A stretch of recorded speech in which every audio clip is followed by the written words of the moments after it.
breath, lost in an endless race. Good evening, and welcome to the Don't Tell Anyone podcast.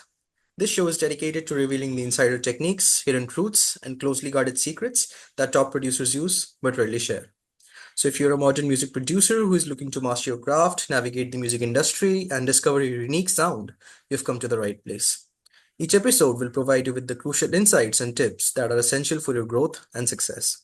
So, if you're ready to take your production skills to the next level, this podcast is for you. Let's dive in. And today we have the pleasure of welcoming SouMix, a 23-year-old Moroccan DJ and producer who began his journey as a bedroom producer in 2017. Despite working from his bedroom, he quickly made a name for himself, officially releasing music in 2020, right when the COVID-19 pandemic hit. His unique sound, a blend of dreamy lo-fi pop and chill wave, caught the attention of some of the biggest names in the EDM scene. He has since been signed to some of the biggest labels like NCS, Mr. Suicide Sheep, Selected, and many more.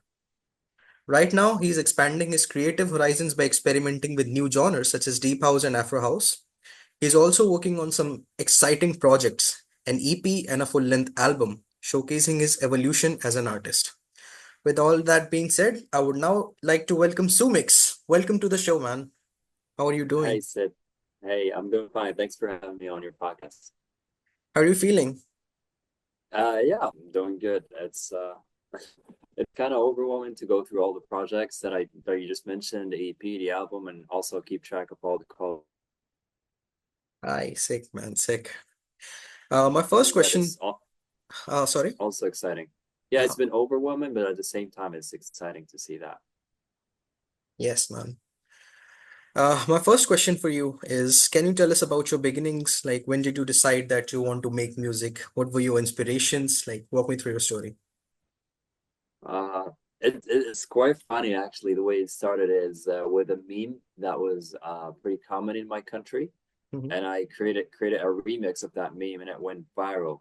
When I say viral, like people were playing that in the streets.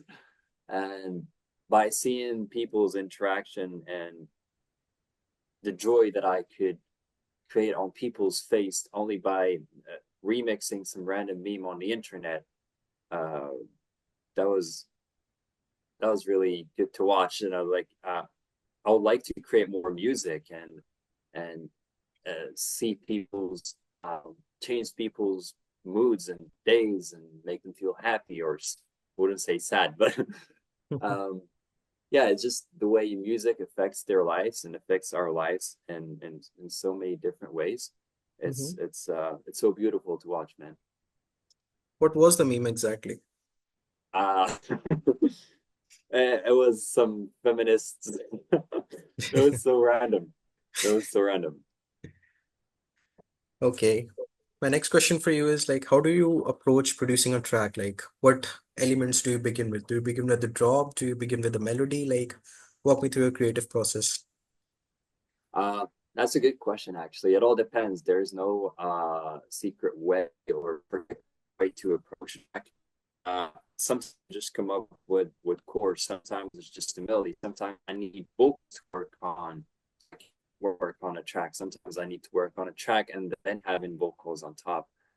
So I can't give you a specific answer to that question, but if I had to choose, I would say mostly I would just start with a good and a nice chord progression and start from there and start building on that. Hmm. Okay.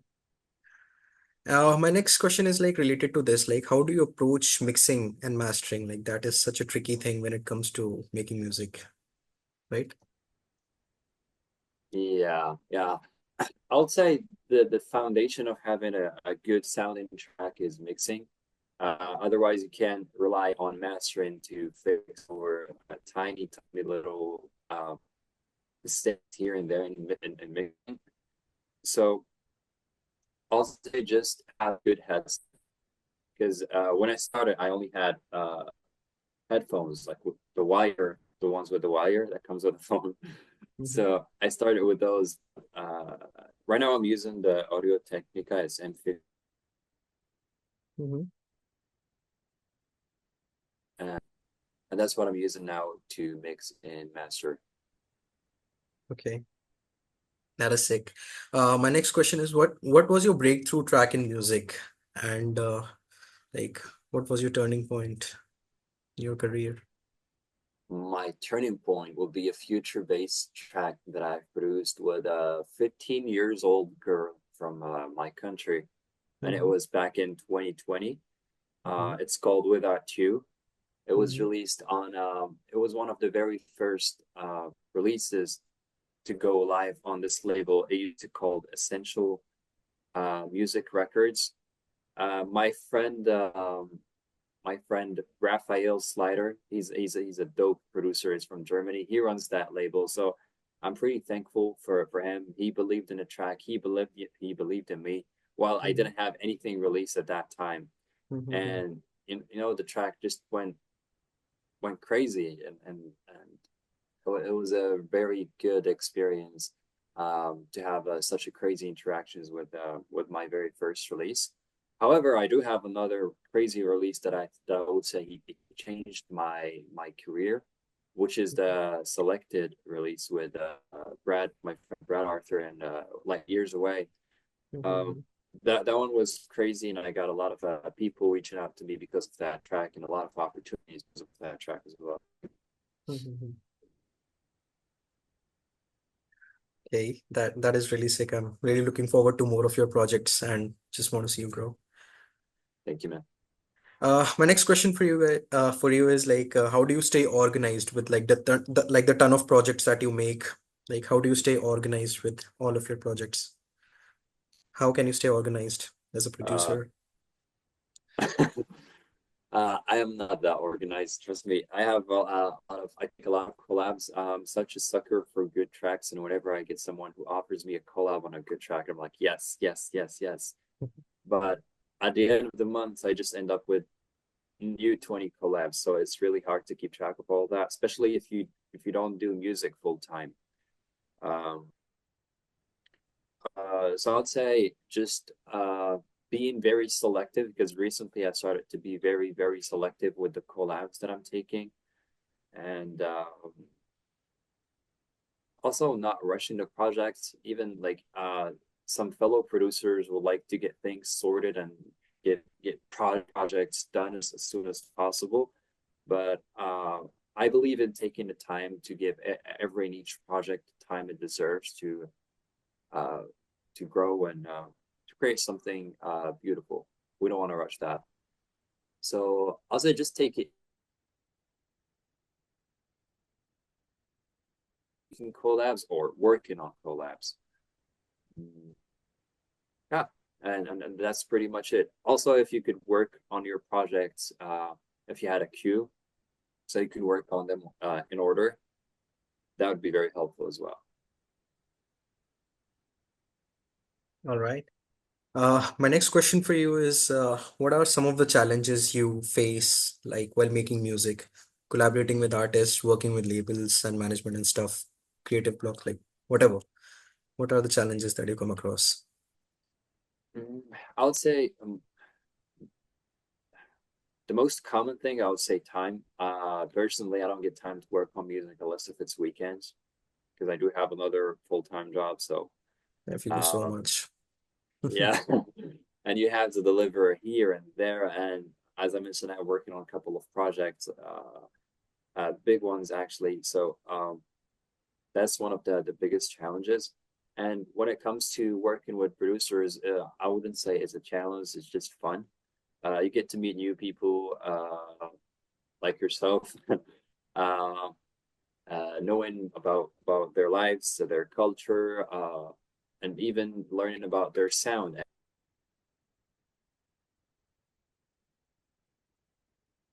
Um, and knowledge when it comes to music. That's, I wouldn't say it's challenge. That's a good thing. It's a good thing to collab with people, know what's out there, get engaged and get involved in the industry even more and know how things works in the music industry. It's good. Okay. My next question for you is, what is your vision for SouMix in the coming months? Like what, Um, whether it be personal, whether it be professional, like tell me everything. okay, you want to know everything. So it's for SouMix, I just want to keep it simple. Deep house, some deep house here, Afro house, because I think I wanna give a try to Afro house. And lately I just released a piano house release, so I'm trying to experience with different subgenres of the house music. However, I have the EP, which is a dark pop EP and a pure pop album. That's it, which is in the making. And to be honest with you, I'm planning to start a new alias specifically for those two projects and also for future pop projects. Um, because I don't want to have everything in, people will be confused if they listen to pop music, then dark pop and Afro house in one project, which is SouMix. So I do want to get keep things organized a little bit. So and actually, I'm still in the process of figuring out a name for the new alias. Um, so that's the challenge here.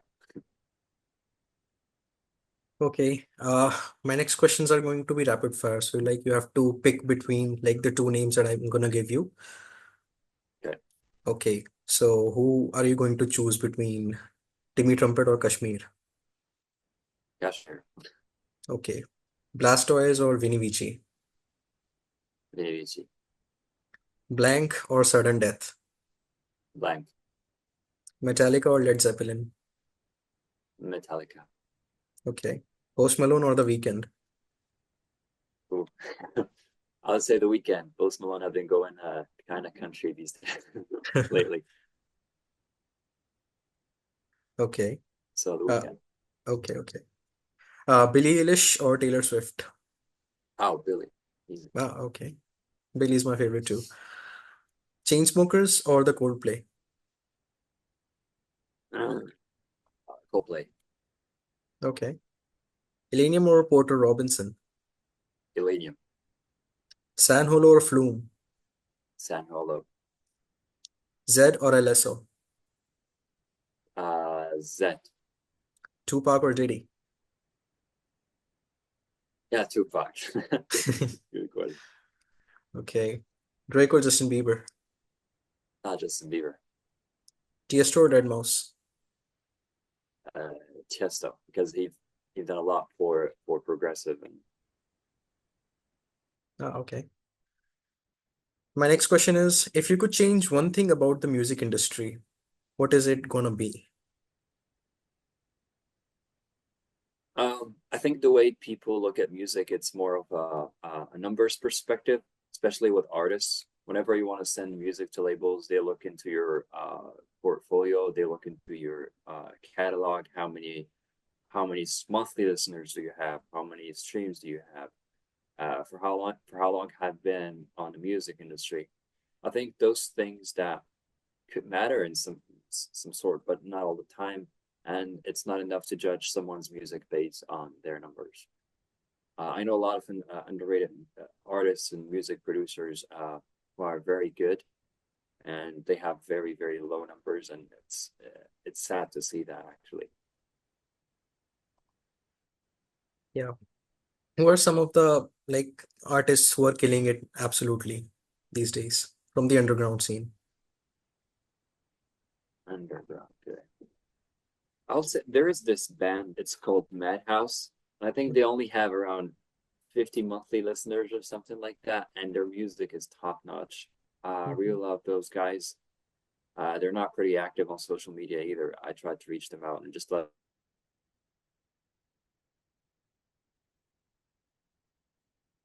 So I would say Madhouse, and to be honest, all the people that I'm working with right now, I see like a very very big potential for them to be on a very higher level. The guy that I've worked with on the selected track, Arthur, is such a talented guy. My friend who I'm working with on the album, Dean Andrew, he's very talented too. And there's a lot of people who I'm working with right now, and the list is very long. I could stay here till tomorrow, and so um, yeah, I'll say just keep an eye on people who are in your surroundings because there's a lot of talent in those people as well. And it's important to support people that you love because and that you know and who are in your surroundings because that's important. And yeah, it can make a difference for them as well. That is sick. The next question is, what are some of the learnings that you have got from making music over the years? Um, being open, Hmm. I say being open in general because music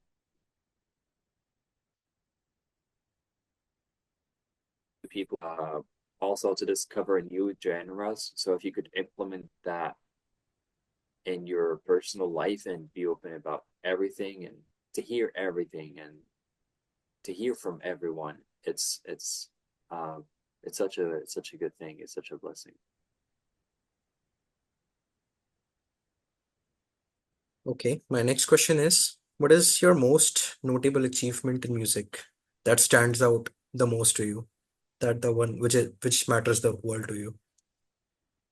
Yeah, I'll say having a 1 million stream on an indie track. That's that's something that's my biggest achievement. It was a track that I've made with my friend Brad Arthur, which you just mentioned.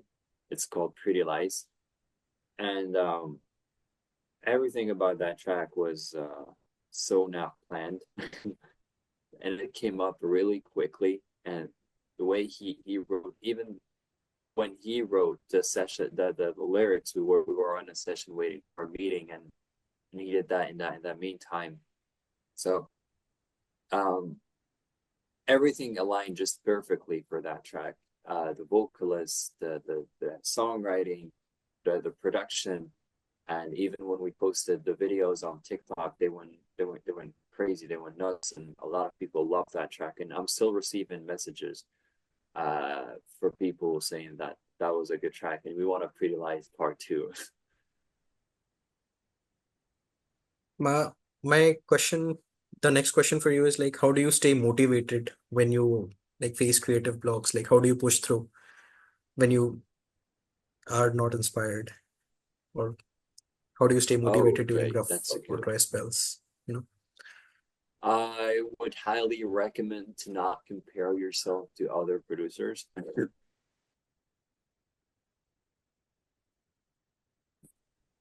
Also, whenever I feel drained out and not really productive, I will just take a break and start listening to new genres of music, something way out of what I usually produce. And it really helps. It really helps. My next question is like a bit more personal. Like, what are some of the bucket list things that you would love to do in life? Some of your bucket list things. Yeah, that's a good question. There are a lot of things. I just want to be, I just want to get to the point where I'm financially stable and I can do music full time. Um, Also meeting up with all my fellow producers all around the globe. That would be very sick. I've seen a lot of people go into ADE, and every year I'm just in the corner sad about it. So um, I think it would be nice to meet all the people that I've that I've worked that I was gathered with through music. Um, yeah, and discovering new countries as well. That's on my bucket list for sure. Okay. My next question is like, what are some of your current favorite tunes that you are listening to? I'm sorry, say again. What are some of your like current favorite jams? What are like some of your current favorite tracks at the moment? My favorite tracks. Okay. Uh, there are a lot. Right now, I'm listening to an album by Beach House. They just released an album, and I think it's sick. I forgot the name of the album. Oh my God. Let me see it. Um, I'm also listening to Eero 808. He's an artist from the US. He's very big. He just he dropped something with a track with Pitbull, and he's kind of mixing the rap into house and bass music. and bass house music that all together, and the combination of that is really amazing. Otherwise, I'll just say I'm pretty open. I listen to everything with a good melody that stands out. I'm a sucker for that. Um, yeah, that's pretty much it. Okay, that is sick. Uh, if you could make one big impact or change in the world, what would it be?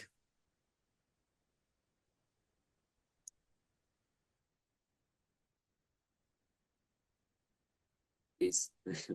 That word peace will be very valuable when you see a lot of people who are getting hurt, and it's hard when you see like the necessities of them are our normal things such as electricity, having water, having internet, stuff like that. It's really sad. So I wouldn't say anything other than peace for now. Okay, my next question is like a bit more peculiar.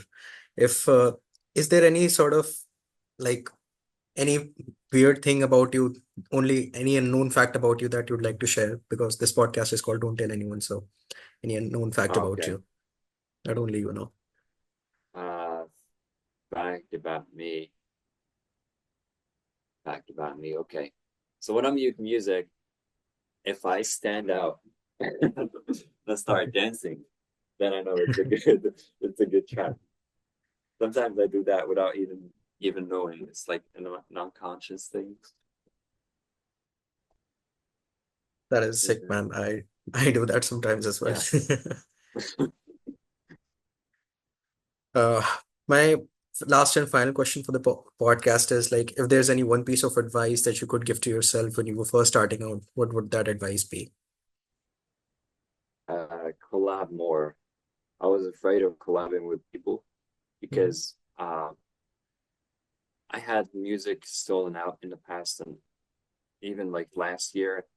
Um, so that's a big thing. I think hearing feedback and asking for feedback constantly from people that you're trusting, and you know they have good ears and good experience in music. Also from people who don't have pretty much like a good experience in music, because you don't want to get all the opinions, not only from a producer perspective, but also from a regular listener perspective. Um, and yeah, I would advise myself to collab more if I had the chance to talk to myself in the past. Okay, thank you. These would be all. Thank you so much for joining this podcast. Yeah, thanks for having me, man. Good luck with the podcast. And thank you all for tuning into this podcast. Make sure you give this podcast a 5-star rating if you're listening on Spotify or Apple Music, and like and share and subscribe if you're watching on YouTube. I'll see you guys in the next episode. Until then, keep grinding, keep producing, keep working hard, and above all, don't tell anyone. Peace.